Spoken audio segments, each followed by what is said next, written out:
Thanks for joining us tonight. We begin with new information, disturbing details on a sex assault case out of Jamestown involving a convicted sex offender accused of harboring a teen girl and sexually abusing her for more than 2 weeks.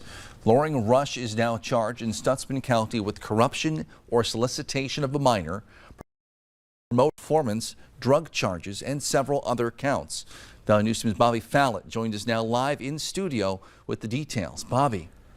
Justin, Jamestown police were first made aware of the situation after a girl was reported as a possible runaway from Newtown, North Dakota. The family member said that the girl may be in Jamestown and it was possible she was being held against her will. Court documents obtained by Valley News Live indicate that Loring Rush is a relative of the teenage victim.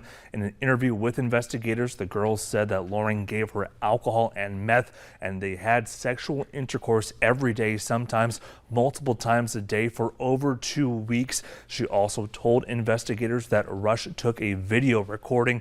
According to Jamestown police, Rush drove the victim back to Newtown on June 9th. Now, since he is a convicted high-risk sex offender on probation, officers were able to track his movements on a GPS monitor, and he was arrested Wednesday and made his first court appearance today. Now, just in court records, they also referenced the death of an infant when that they were trying to say was staying at Rush's house in Jamestown.